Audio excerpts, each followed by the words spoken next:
नमस्कार दोस्तों, मैं हूं आपका दोस्त और आप देख रहे हैं खेती खजाना। दोस्तों, आज के इस वीडियो में हम बात करेंगे जैविक कीटनाशी या बायो पेस्टिसाइड्स क्या होते हैं, बायो एजेंट्स क्या होते हैं, इनके बारे में। दोस्तों, आप सभी जानते हैं कि रासायनिक खेती जो हम कर रहे हैं उसके प्रयोग से जो कीट हैं, रोग और जो खरपतवारें होती हैं उनकी सहन शक्ति काफ़ी बढ़ गई है और इसका जो हमारे प्राकृतिक शत्रु जो कीट होते हैं वो तो ख़त्म होते हैं, लेकिन जो अपने मित्र कीट होते हैं वो भी इससे काफ़ी प्रभावित हो रहे हैं। वहीं पर देखें तो कीटनाशकों के जो अवशेष रह जाते हैं वो हमारी मिट्टी, जल और वायु को प्रदूषित कर देते हैं। तो रासायनिक कीटनाशकों के हानिकारक प्रभावों से बचने के लिए जैविक कीटनाशी और जैविक एजेंट या फिर फेरामोन ट्रैप का प्रयोग करना अब काफ़ी आवश्यक हो चुका है। तो आज के इस वीडियो में हम उसी पे बात करने वाले हैं। और किसान भाइयों, आप सभी से मैं रिक्वेस्ट करूंगा कि अगर आपने अभी तक चैनल को सब्सक्राइब नहीं किया है तो जल्दी से लाल सब्सक्राइब बटन दबाइए, चैनल को सब्सक्राइब कीजिए और घंटी ज़रूर बजाएं, बेल आइकॉन ज़रूर प्रेस करें ताकि आने वाले सभी वीडियो के नोटिफिकेशन आपको मिल सकें। तो दोस्तों, जैविक कीटनाशी या बायोपेस्टिसाइड्स जो होते हैं वो फफूंदी, बैक्टीरिया, विषाणु, वनस्पति पर आधारित ही उत्पाद हैं जो कि फसलों, सब्जियों, फलों और कीटों से अपने फसल को बचाते हैं। साथ ही साथ उत्पादन बढ़ाने में भी सहयोग प्रदान करते हैं। दोस्तों, इनका जो गलत स्वास्थ्य पर प्रभाव पड़ता है बाकी केमिकल प्रोडक्ट्स का, उस तरह से ये अपने स्वास्थ्य पर कोई गलत इफ़ेक्ट नहीं डालते हैं और साथ ही साथ पर्यावरण को भी कोई भी नुकसान नहीं पहुंचाते हैं। इसी तरह से बायो एजेंट या कृषि मित्र कीट जो होते हैं वो भी हमारी खेती के लिए काफ़ी महत्वपूर्ण योगदान देते हैं। और इसके अलावा दोस्तों, मैं आपको बता देना चाहता हूँ कि जो बायो एजेंट हैं जैसे कि मुख्य रूप से प्रीडेटर या फिर परभक्षी जिन्हें हम कहते हैं, उसके अलावा ड्रैगन फ्लाई, किशोरी मक्खी होती हैं, एक झिंगूर होता है, ग्राउंड बीटल होते हैं। इस तरह से बहुत सारे ऐसे बायो एजेंट हैं जो हमें खेती के लिए काफ़ी लाभदायक हैं और खेती में हमें काफ़ी सहयोग प्रदान करते हैं। ये जो शत्रु कीट होते हैं उनको खा जाते हैं, साथ ही साथ बहुत सारी ऐसी खरपतवार को भी खा जाते हैं जिससे कि हमें खेती में इनसे काफ़ी सहयोग मिलता है। इसीलिए इन्हें हम मित्र कीट भी कहते हैं। इस तरह के मित्र कीटों का प्रयोगशाला में पालना ऐसा संभव नहीं होता है, लेकिन ये जो मित्र कीट होते हैं ये अपने खेतों में ही रहकर हमारी सहायता करते हैं। तो दोस्तों, बात करते हैं हम जैविक कीटनाशी के लाभ के बारे में। तो जीवों एवं पौधों या वनस्पतियों पर आधारित उत्पाद होने के कारण जैविक कीटनाशी भूमि में पूरी तरह से अपघटित हो जाते हैं, पूरी तरह से मिक्सअप हो जाते हैं तथा इनका कोई भी अंश अवशेष नहीं बचता है। यही कारण है कि इन्हें पारिस्थितिकी मित्र भी कहा जाता है और हमें जो जैविक कीटनाशी है वो एक तरह से परिस्थितिकी मतलब अपने वातावरण को संतुलित रखते हैं, ना उसमें प्रदूषण करते हैं और ना ही इनका कोई अवशेष छोड़ते हैं। जैविक कीटनाशी केवल जो कीट और रोग होते हैं उन्हें प्रभावित करते हैं, जबकि जो रासायनिक केमिकल पेस्टिसाइड्स होते हैं वो हमारे जो मित्र कीट होते हैं उन्हें भी नष्ट कर देते हैं। जैविक कीटनाशक का एक यही फायदा है कि वो हमारे मित्र कीटों पर कोई गलत इफेक्ट नहीं डालते हैं। जैविक कीटनाशक के प्रयोग से कीट और जो रोग होते हैं या जो खरपतवार होती हैं उस पर सहनशीलता एवं प्रतिरोधक क्षमता उत्पन्न नहीं होने देते हैं, जबकि अनेक ऐसे रासायनिक पेस्टिसाइड्स होते हैं जो कि उन्हें प्रतिरोधक क्षमता प्रदान कर देते हैं। उनसे क्या होता है कि उनमें सहनशीलता आती जाती है और जितना ज़्यादा हम यूज़ करते जाते हैं उतने ही ज़्यादा वो बढ़ते हैं और ना ही उस दवाई का उस पर कोई असर होता है। जैविक कीटनाशक के प्रयोग से कीटों के स्वभाव में कोई परिवर्तन नहीं होता है। यही कारण है कि हमें इनका जैविक कीटनाशकों का यूज़ करना चाहिए। इनके प्रयोग के तुरंत बाद हम फल, सब्जियों को खा सकते हैं, खाने में प्रयोग में ले सकते हैं, जबकि अगर हमने कोई केमिकल पेस्टिसाइड्स का यूज़ किया है तो उसे हम तुरंत नहीं खा सकते हैं। कम से कम हमें कुछ दिनों के लिए उसकी प्रतीक्षा करनी पड़ती है, उसके बाद ही हम उसका हार्वेस्टिंग करके उसको यूज़ में ले सकते हैं। जैविक कीटनाशकों के सुरक्षित, हानि रहित एवं पारिस्थितिकी मित्र होने के कारण पूरे वर्ल्ड में इसके प्रयोग से उत्पादित चाय, कपास, फल, सब्जियां, तंबाकू, खाद्यान्न, दलहन, तिलहन इनकी मांग काफ़ी बढ़ रही है दोस्तों, और इनके मूल्यों की वृद्धि भी हो रही है, जिससे कि किसान भाइयों को उनके उत्पादों का अधिक मूल्य भी मिल रहा है। जैविक कीटनाशक पर्यावरण, मनुष्य, पशुओं के लिए सुरक्षित तथा हानि रहित होते हैं। इनके प्रयोग से जैविक खेती को बढ़ावा मिल रहा है, जो पर्यावरण प्रदूषण को कम करने एवं पारिस्थितिकी संतुलन बनाए रखने में सहायक होती है। तो यही कारण है दोस्तों कि हमें जैविक कीटनाशक का यूज़ करना चाहिए। साथ ही साथ इसका यूज़ करके हमें दोनों ही तरह से लाभ हैं, आर्थिक रूप से भी और स्वास्थ्य के रूप से भी। दोस्तों अब अगर बात करते हैं कि कौन से बायोपेस्टिसाइड्स होते हैं, तो सबसे पहले हम बात करेंगे ट्राइकोडर्मा विरिडी या फिर ट्राइकोडर्मा हार्जिनम के बारे में।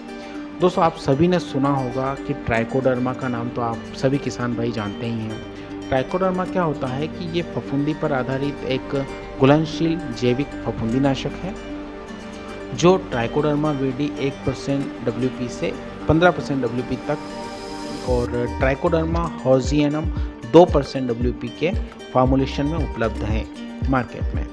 ट्राइकोडर्मा विभिन्न प्रकार के फसलों, फलों, सब्जियों में जड़ सड़न, तना सड़न, डैम्पिंग ऑफ या उकटा या झुलसा रोग जो होता है, और भी इसके अलावा फफूंदी जनित रोगों के लिए ये लाभप्रद होता है। धान, गेहूँ, दलहन फसल या फिर कपास, सब्जी, बहुत सारे ऐसे फल वाली जो फसलें होती हैं उसमें भी यह प्रभावी रोकथाम करता है। ट्राइकोडर्मा के कवक तंतु जो होते हैं दोस्तों, वो हानिकारक फफूंदी के कवक तंतुओं को लपेट लेते हैं या फिर सीधा उसके अंदर घुसकर उसका रस चूस लेते हैं। इससे क्या होता है कि जो अतिरिक्त भोजन स्पर्धा के दौरान जो कुछ विषाक्त पदार्थ का स्त्राव होता है, उससे जो बीजों के चारों ओर सुरक्षा दीवार बन जाती हैं, एक तरह से एक सिक्योरिटी वॉल क्रिएट कर देते हैं ये, उससे फफूंदी से सुरक्षा होती है अपने फसलों की। और ट्राइकोडर्मा के प्रयोग से बीजों का अंकुरण काफ़ी अच्छा होता है। आपको पता है कि जब भी आप कोई भी फसल की बोवनी करते हैं तो आप ट्राइकोडर्मा से उसे उपचारित ज़रूर करें, ताकि उसका अच्छा अंकुरण हो, फसलें फफूंदी जनित रोग से मुक्त रहें। नर्सरी के लिए भी आप ट्राइकोडर्मा का प्रयोग कर सकते हैं, और ट्राइकोडर्मा के प्रयोग से पहले एवं बाद में केमिकल फफूंदी नाशक या फिर केमिकल पेस्टिसाइड का प्रयोग आपको नहीं करना है दोस्तों, ये आप ध्यान रखें। क्योंकि ट्राइकोडर्मा जो होता है, अगर आपने इसका यूज़ किया है और आप अगर कोई भी केमिकल का यूज़ कर लेंगे तो वो ट्राइकोडर्मा आपके जो बायोपेस्टिसाइड है उसको भी ख़त्म कर देता है। अब इसकी प्रयोग की विधि की बात करें तो बीज शोधन के लिए आप 4 ग्राम ट्राइकोडर्मा प्रति किलोग्राम बीज दर से शुष्क बीजोपचार कर सकते हैं, और उसके बाद आप बुवाई कर सकते हैं। अगर कोई कंद या नर्सरी पौधे के उपचार के लिए प्रयोग में ला रहे हैं तो 5 ग्राम ट्राइकोडर्मा प्रति लीटर पानी की दर से घोलकर उसमें कंद या नर्सरी के पौधे की जड़ों को शोधित करें, और उसके बाद आप रोपाई करें। भूमि शोधन के लिए अगर इसका यूज़ कर रहे हैं तो 2.5 किलोग्राम प्रति हेक्टेयर ट्राइकोडर्मा को लगभग 75 किलोग्राम गोबर की खाद में मिलाकर हल्के से पानी का छींटा देकर 8 से 10 दिन तक छाया में रखने के बाद में बुवाई से पूर्व आखिरी जुताई जब आप करते हैं तो उस समय आप उसे भूमि में मिला दें। और अगर बहुत ही बड़े पेड़ हैं या फिर बहुवर्षीय जो ज़्यादा वर्षों के लिए आपने कोई पेड़ लगाए हैं तो उसकी जड़ों के चारों तरफ आप 1 से 2 फीट चौड़ा या 2 से 3 फीट गहरा गड्ढा खोदें, और जो पौधे की कैनोपी होती है उसके अनुसार आप खोदकर प्रति पौधे में 100 ग्राम ट्राइकोडर्मा को 8 से 10 किलोग्राम गोबर की खाद मिलाकर 8 से 10 दिन के बाद तैयार ट्राइकोडर्मा युक्त गोबर की खाद को मिट्टी में मिलाकर गड्ढों में भराई कर देनी है आपको। और अगर खड़ी फसल में आप इसका यूज़ कर रहे हैं तो फफूंदी जनित रोग से नियंत्रण के लिए आप 2.5 किलोग्राम प्रति हेक्टेयर की दर से 400 से 500 लीटर पानी में इसको घोल लें। शाम को छिड़काव करेंगे तो काफ़ी अच्छा रहेगा, और इसका आवश्यकता अनुसार आप 15 दिन के अंतराल में इसे दोहरा भी सकते हैं। ठीक है दोस्तों, तो ये एक जो होता है ये बायोपेस्टिसाइड्स हैं, ट्राइकोडर्मा विरिडी या फिर ट्राइकोडर्मा हार्जियनम। इसके अलावा भी और बहुत सारे पेस्टिसाइड्स होते हैं दोस्तों, जैसे कि ब्यूवेरिया बेसियाना, स्यूडोमोनास। और जो ब्यूवेरिया बेसियाना होता है ये क्या होता है दोस्तों कि ये आपके फल या सब्जियों में लगने वाले फली भेदक, पत्ती लपेटक, पत्ती खाने वाले कीट, चूसने वाले कीट, भूमि में दीमक या सफ़ेद गिडार आदि की रोकथाम के लिए लाभकारी होता है। और ब्यूवेरिया बेसियाना अधिक आर्द्रता एवं कम तापक्रम पर अधिक प्रभावी होता है। ब्यूवेरिया बेसियाना के प्रयोग से पहले और बाद में आपको केमिकल फर्टिलाइज़र या पेस्टिसाइड का यूज़ नहीं करना है दोस्तों। ये हमेशा आप ध्यान रखें। अगर आप जैविक कवकनाशी या फिर जैविक पेस्टिसाइड बायो पेस्टिसाइड का यूज़ कर रहे हैं तो आपको केमिकल पेस्टिसाइड्स का यूज़ कम से कम 15 से 20 दिन के अंतराल में तो नहीं करना है। ठीक है दोस्तों। इसके अलावा जो स्यूडोमोनास होता है, ये आपके फल या सब्जियों में जो जड़ सड़न, तना सड़न, उकटा रोग, लाल सड़न या जीवाणु झुलसा या जीवाणुधारी या फफूंदीदार जो जितने भी रोग होते हैं उसमें ये बहुत ही काम में आता है। स्यूडोमोनास के प्रयोग के 15 दिन के पूर्व और बाद तक आपको किसी भी तरह का बैक्टीरिया साइड का प्रयोग नहीं करना है, क्योंकि ये जो स्यूडोमोनास होता है ये बैक्टीरिया पर आधारित जैविक फफूंदीनाशक होता है।